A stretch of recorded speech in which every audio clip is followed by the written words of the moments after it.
So that's one of the advantages of Zoom is that we can record over some of the other platforms that the Saanich is using. We already had one person today email me and ask if this could be put online so we can look at it later. And that's what we do because she could not attend due to a last minute schedule change. Okay, so today is message handling, and this is very much about 90% the same as the one that I provided for ESS when Martin and I had comms day where we invited ourselves to an ESS meeting and spent a couple of hours showing them how to make a message, how to send a message, how to receive a message, and how to use our mobile radios, our handheld M88 radios. So it was a all-inclusive communication course. We had several stations and we rotated. So this is one of the ones that I handled in the annex. So we had a PowerPoint presentation as well as some video. So we'll be watching that. So for those people that have never seen message handling happen before, the purpose of the message form. So this goes back to the old days. So the old days, we used Morse code. And Morse code was used because the atmospheric conditions were very difficult at times to send messages, but Morse code does cut through the noise a lot better than trying to use voice. So in order to do that, they came up with paper message forms in a format that we could send in Morse code. So it's not just sending a bunch of sentences, etc. Morse code is, as you can understand, it's very slow, and it's letter by letter, word by word at a time. So it can take quite a long time. So obviously you're not going to send a 25-page document, right? So it's got to be compact. It's got to be precise to the point. As a radio operator, we cannot change whatever message that is that somebody is put in front of us to send, right? We just send whatever we are told to send. We cannot change. So that's how we are trying to train the people who are writing the message to be compact, concise, and keep it as short as possible. You'll see when we actually get to a message form, there's only so many spots for a word. So maybe about 30 spots.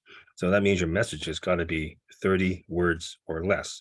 So punctuation is included as a word and numbers are included as a word. So everything counts. So that's why our message forms are quite short. So over time, we got into packet radio and digital formats, and we're able to send messages instead of using Morse code. We could use digital, and there was error correction and stuff like that. So it made life a little bit easier. But you know, when all else fails, as Martin would say, ham radio is the last bastion. So it's the last mile. So if all else fails, we go back to paper and pen, and we send using messages like this. If there's no computer, no internet, then this always has a place in ham radio. Now, if you learn how to do this from scratch using message forms with paper and pen, you'll appreciate what goes into the actual form when you get into the digital era. So anyway, that's the purpose of message forms. And then how to complete the message forms. So can everybody see the screen that says message handling? Yeah, I can see it. Okay.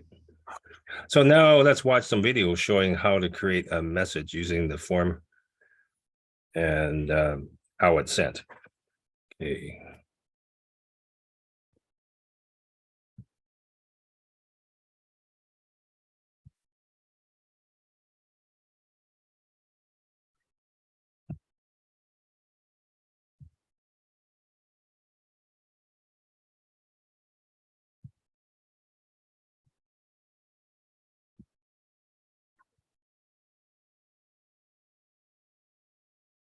Today's Radio KDA TTE is going to show you how to create your first radio message and how to send it.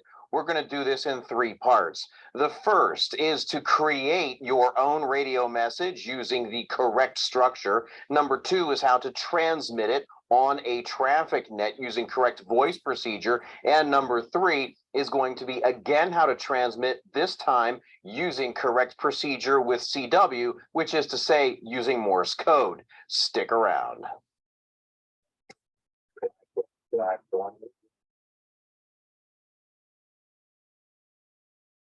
Today's demonstration is about making sure that you understand the process. We're going to work by stick, which is to say using a pen and paper, rather than by mill, which is typing.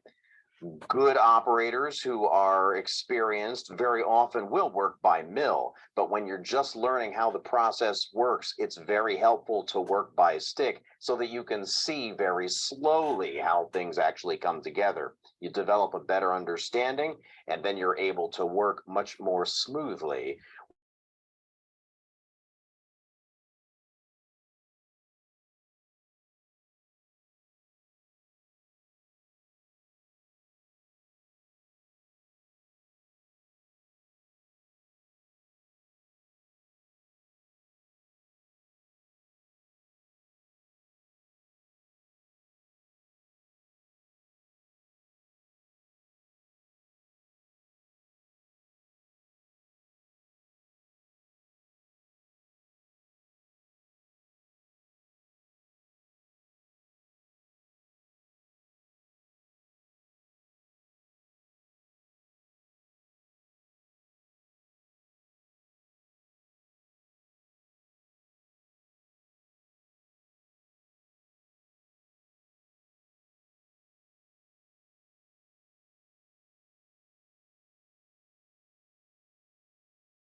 Hey, Larry, there's no audio.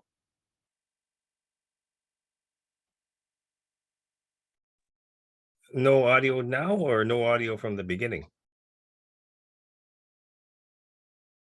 No, just now when he started to write. Oh. Is Yeah, anybody- the start of this part of the video with them showing how to, write it. Oh, interesting. Let's try again. Yeah, I'll start it here again. You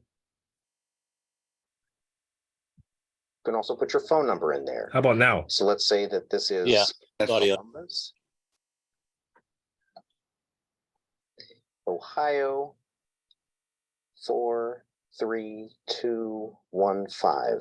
And your phone number is 614-555-1234. We've now created the message and also where it's coming from. And now we're going to have to create the addressee part. Since it's going to me, because I'm a known traffic handler, you're not going to need to include any more information than this for the message to be able to get to me. If, however, you wanted to put a phone number in there, you can do that. Now, since it's our first message, we're going to use the number 1. Our precedence doesn't have any special urgency, so we're going to call this routine. That's the default precedence for a radio message. No special handling instructions, so we can skip it. the station that we're coming from, that is to say your station, and let's just say for the sake of the example that you're W8OMR. For your own real message, of course, you'll put your own call sign in there. And now the check. That's the number of groups that we have, the number of words in the message. Let's count them up. 1, 2, 3, 4, 5, 6, 7, 8, 9, 10. We have 10 groups in the text part of the message. We do not include the addressee. We do not include the signature. The text part of the message, 10 groups. That goes into the check. The place of origin, we are in Columbus, Ohio. We use the city and the state with a 2-digit abbreviation, no comma. The time filed is optional in this case, and so we can just leave it blank. The date is always written with a 3-letter abbreviation for the month, and then the day of the month afterward, December 1. At this point now, we have a message that has been captured in the text. We have the signature that shows who sent it, the addressee to show where it's going, and the preamble that gives us the information that is necessary for transmission of the message, routing of the message, and then also for it to be understood as to when it came about and how to get a message sent back. That's all there is to it. You have just created your first radiogram.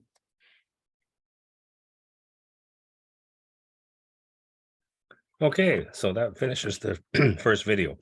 So we showed this to ESS because we wanted to impress them that, we fill out the top part, the preamble, and the bottom part.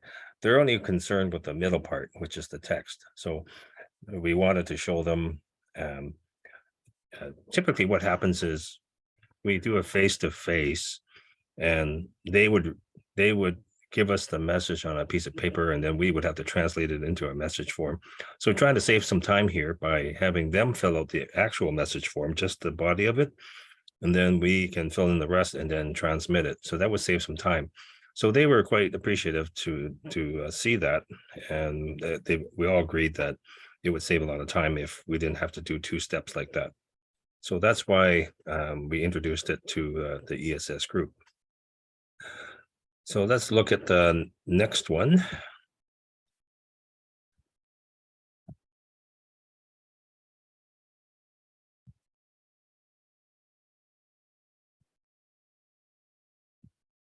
I look forward to receiving.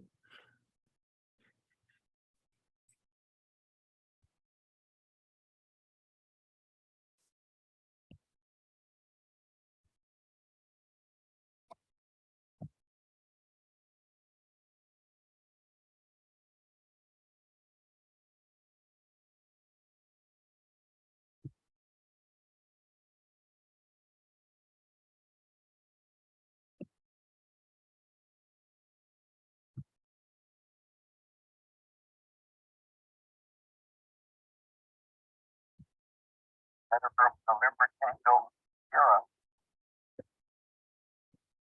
Alive. Can everybody hear that? My name is Matthew Curtin. I'm Yes. an amateur radio operator. My call sign is KD8TTE. Today I'm going to demonstrate how amateur radio can be used to relay messages from one place to another, whether across town or across the entire country. This can be done without the aid of telephones or internet or any kind of infrastructure, making it extremely valuable in the case of an emergency, such as an extreme weather event that knocks down cell towers, takes down lines, and otherwise makes it difficult for us to communicate with the outside world. The way that we move those messages follows a very particular procedure, such that when we take the message in the first place for a member of the public or for a hospital or for an emergency management agency, we write that message down so that it will follow its path to get to its destination and ultimately arrive exactly as it was written, word for word, letter for letter. In an earlier video, I showed how messages to be sent are known collectively as traffic, and a net is a group of radio operators who meet on a particular frequency all at the same time. When all of those operators are in place, then a net control station is able to direct how that traffic is to be passed from one station to another. The demonstration today will make use of the radiogram, a particular form where we write not only the message text, but information about the message. I hope you enjoyed the video and find it useful. This is KD8TTE. KD8KBX, here is KD8TTE, ready to copy one my station.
Delta Echo Romeo Sierra Hotel Oscar.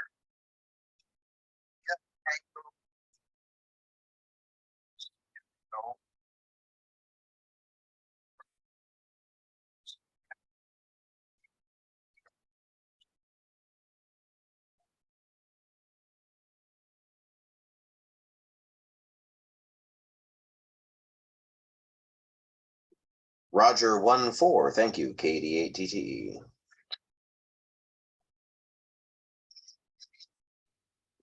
Once I have verified by comparing the check against the number of words that I have and seeing that it makes sense, I say Roger to indicate that I have a good copy of the text. KD8KBX then uses his call sign to indicate he is finished with his transmission, and I fill out the bottom left corner, giving the record of where I received the traffic and when.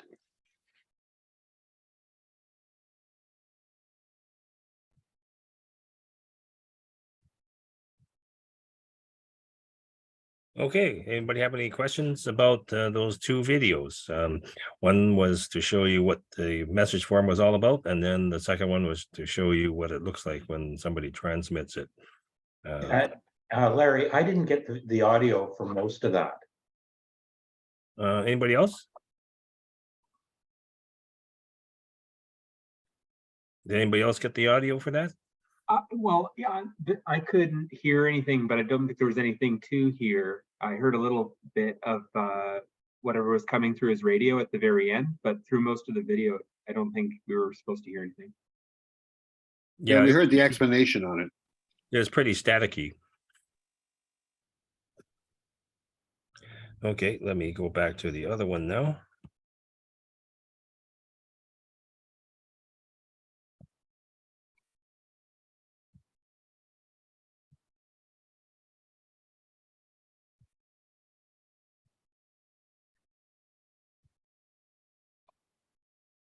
Okay, can you see that screen?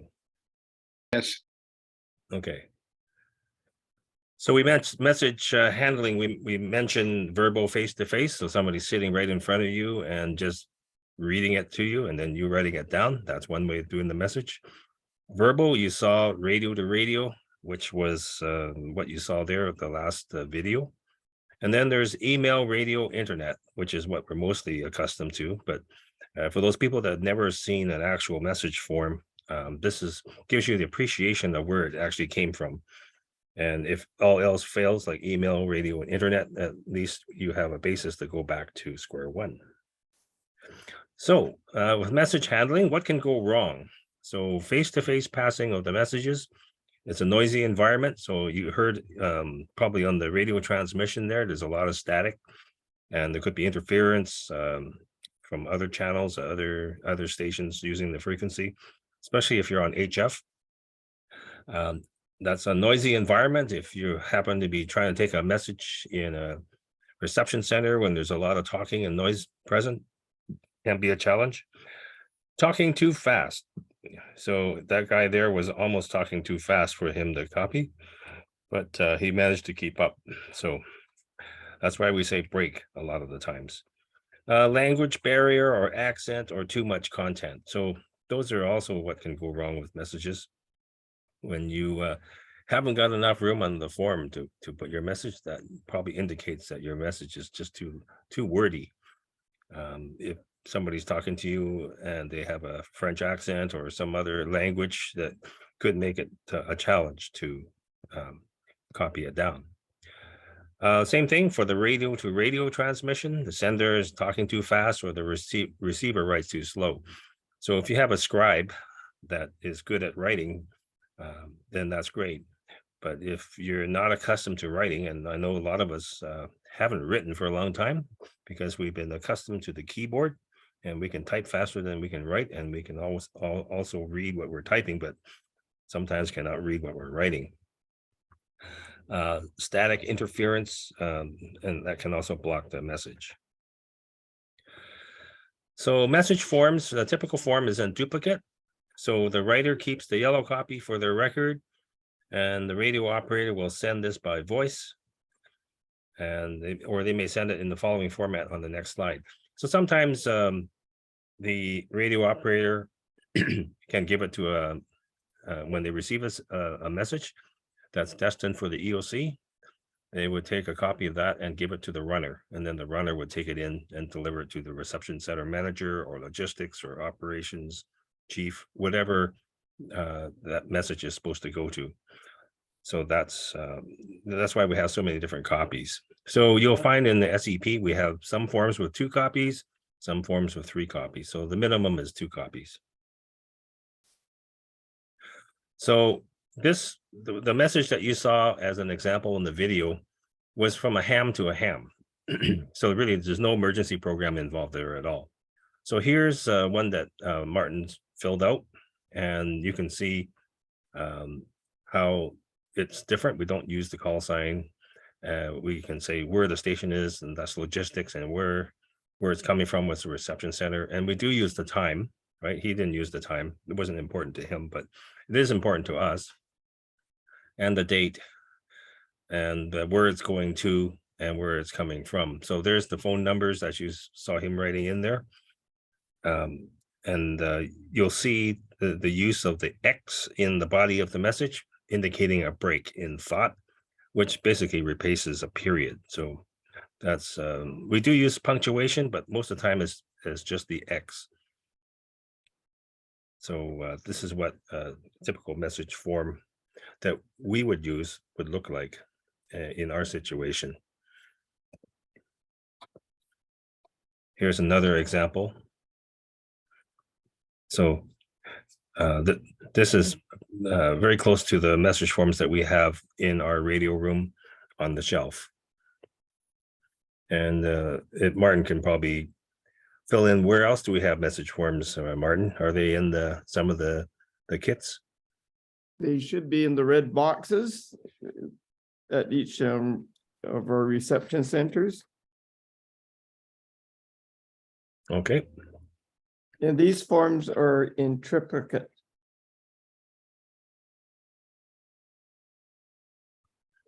Okay, so over here, you'll see a BC radiogram form. So this is an HTML form. So the way that Packet works is, you see this form, it's in HTML format, and it looks nice and it's easy to read, and it looks like a message form. But when we send it, we don't send it like this. On the Packet Radio, if we were trying to send this as an image, it would take forever to get to the other side.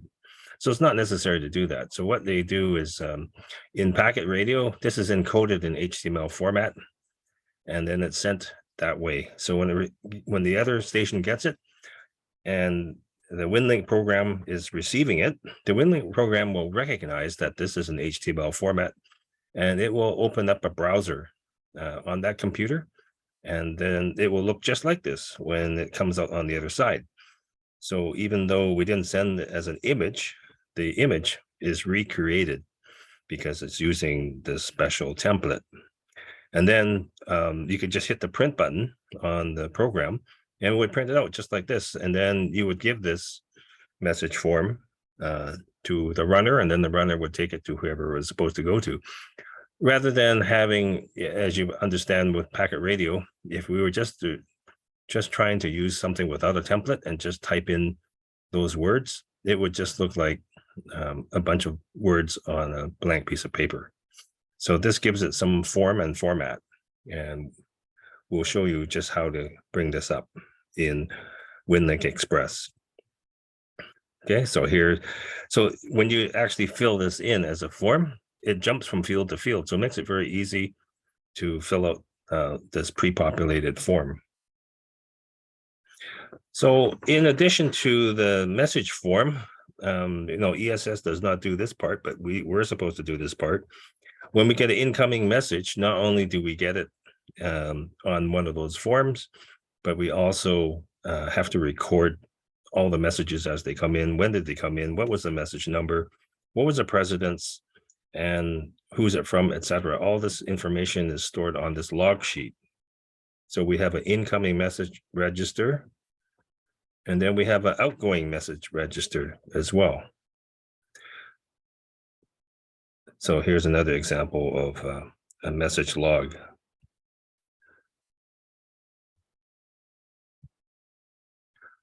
Okay, so that finishes that one.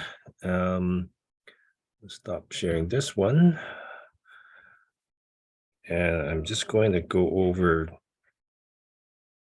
to the Winlink one here.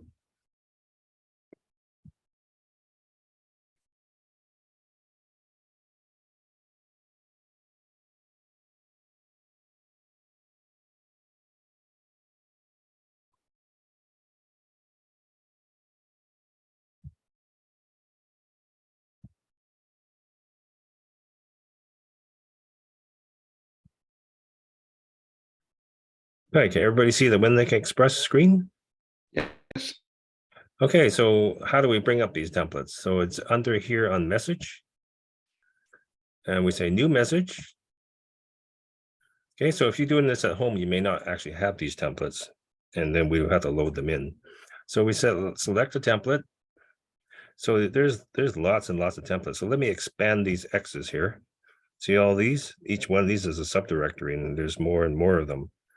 So let's try the Canadian forms. And then there's BC forms. And you see there's all kinds of pre-made template forms, and there's the BC radiogram.txt. So if I click that and double click it, and I just wait.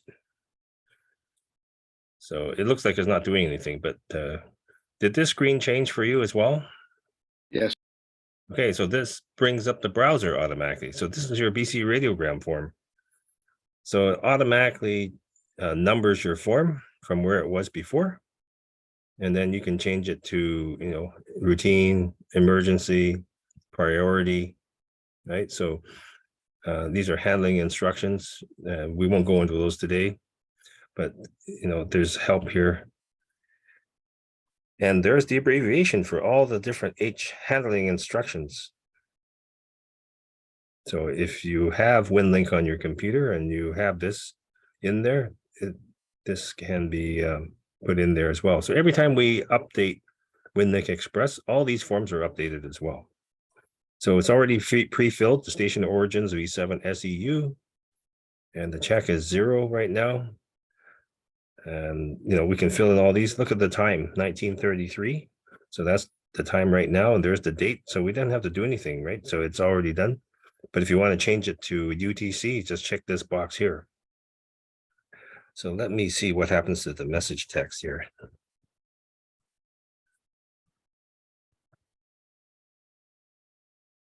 Look at that, eh? Look at the check up above here.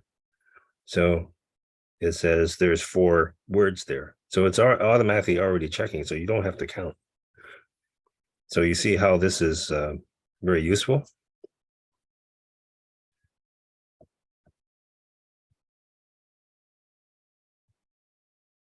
And there's your signature line down below for the name and position. Place of origin, would that be like the rec center, for example? That's correct. Yeah, the rec center or the radio room. But normally it's a place of origin is, is it coming from PEP, from the pre-auc? Right. Yeah, so it's not a call sign per se, but there's room down below, I think, to put your call sign. See, there's your name and the position, your operator note, so you could put your call sign in there, your organization. Yeah, so this is just one form out of many that are there. And so we haven't actually put any policies in place. We've actually had no emergencies that would require declaration of emergency and formal messages from provincial emergency program to us, but I'm sure that all those forms are there. So let's just say, let's see,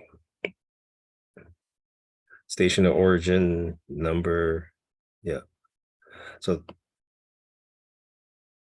yeah, there's a lot of stuff here that I haven't actually gone into. There's one that's called low BC radiogram data. So anyway, this is your message form, and I'll just close this. Normally when you want to send it, you finish and then you can save, you can submit it. Once you submit it, it returns back to the Winlink screen. So I'm going to reset the form here, and we're just going to close this browser window. And you see, if this was all done and filled in, this form will now fill in with just plain text. And when it's sent to the other end, it's received as plain text, and then it will open up a browser window on their end, and then they can print off the actual form the way you saw it on your end. So that's how that part works. So looking at the templates again, so we have lots of ones, because the United States is also involved here. We have FEMA forms, and there's all kinds of different forms. We also have SEU templates. So we have CRERCC. The Wednesday night report is done here. So that's the one we use. So when Wednesday night is there, we just click on this one. And then down here, there's peer-to-peer forms. So then there's emergency, priority, and routine. So let's say routine. Now look at, if you want to send a message peer-to-peer to, let's say, Oak Bay, there's one right there. So peer-to-peer Oak Bay text. So if I double click this, you see how it filled in everything to VE7 OEP, filled in the time, the to, the from, the signature, and all you have to do is, to Philip Lynn, this is our Wednesday night test, and then just send it. So you can send it as a peer-to-peer message, which is the way we're doing it now. But if you had to, you could send it as a Winlink message or a radio-only message. So those are the things. That's how you use these templates.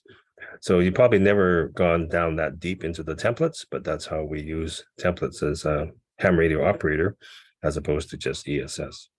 So I'm just going to close this now. So that basically finishes the messages as far as the digital part goes. Anybody have any questions regarding the radiogram and the message forms?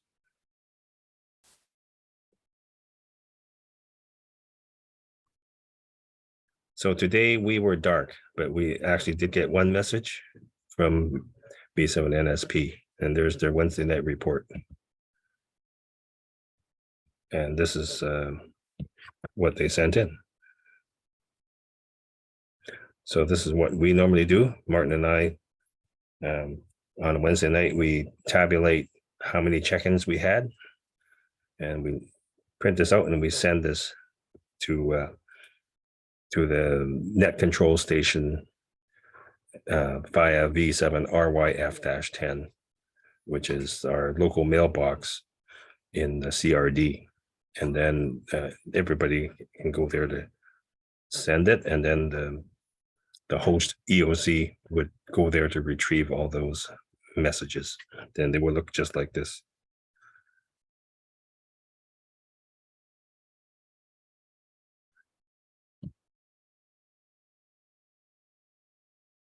Okay, so for those that missed it, we did have a WinLink 101, 102, and 103 session on YouTube.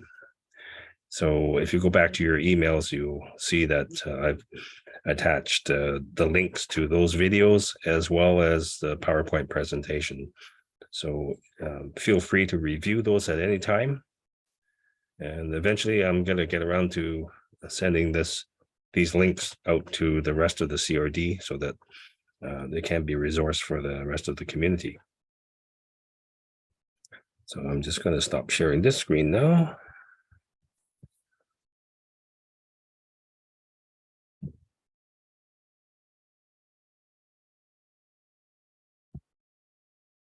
Okay, so anyway, that ends the session for today. Does anybody have any questions or comments for the group while we have everybody here? Yeah, I mean, I make a comment. If we have a message that's, let's say, 1.5 pages long in that handwritten message form that you saw there, it's always a good idea to warn the receiving operator that you've got a long message, and then break it up into parts so that you can send, let's say, 3 lines, and then maybe say, Roger so far, or do you copy so far, and give him a chance. Because if you do the whole message and he's missed the first part, it might require you to do the whole thing over. Yes, that's right. I would probably warn the operator before you even start, saying this is a long message. It's broken up into 2 parts. This is part 1, and send that as 1 message. And then here's part 2, send it as another message. Roger. And as a receiving operator, if you miss a word, you can always say, say again word after interrogatory or something, the last word you copied correctly. That's right. Martin, do you have anything else to add to this? Nothing for the message form, but I just looked at the Sunday's EP fair, and we could probably do with one more comms person as part of the mix with the SS. And it's afternoon session out at Juan Fuca, and it starts at 12:30 and goes till 3. Yeah, not a very long shift. Also, yeah, go ahead. Martin, I am going to see if I can possibly do it, but I don't know at this point. But I have noted the information, and if I can, I'll get back to you. Okay. Yeah.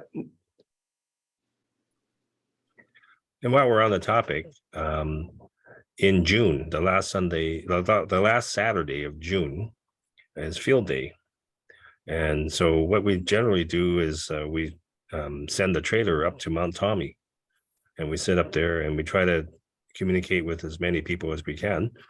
And we also set up the HF station with the HF antenna. So for those people never seen the HF antenna deployed on the trailer, this would be a good experience to get out there, get the ladder out, get the coax hooked up, and erect the antenna, and then start tuning it, and then see how many stations you can talk to. So we got quite a few stations across the United States, including some in Alaska, and I think possibly in Hawaii on HF. So if that interests you, if you've never been to a field day, that's all that hams do in that day, is they try to get as many people in the logbook as possible. And we just do it for fun. We're not there for contesting, but there's other serious people that are there to win prizes and win awards and that type of thing. But we're just there to test our system and see with our 100 watts on top of Mount Tommy with our vertical antenna, just how many people we can talk to. And then, of course, we do the same thing on VHF as well, and we just log it on, and UHF.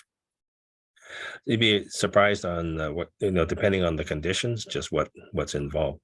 So SEP said snacks will be provided in the trailer for those that want to attend. And generally, we have 2 shifts, don't we, Martin, for that one? Yep.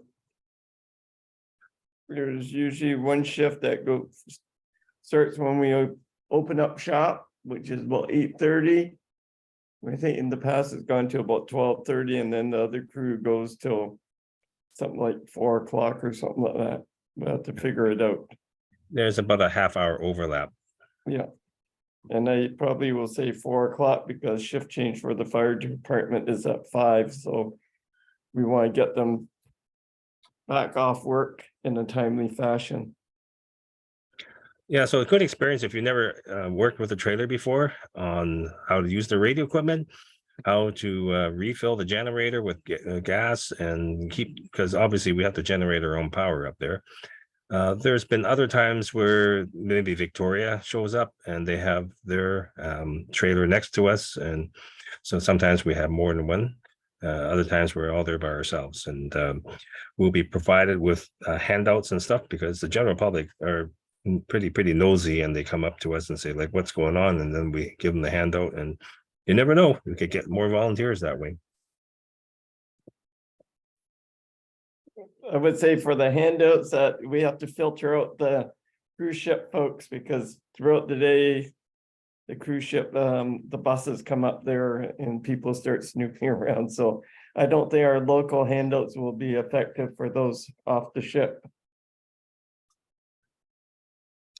No, but Paige has assured us that we'll actually have business cards up there that we can hand out for those people that are interested in contacting the emergency program for more information for the front office.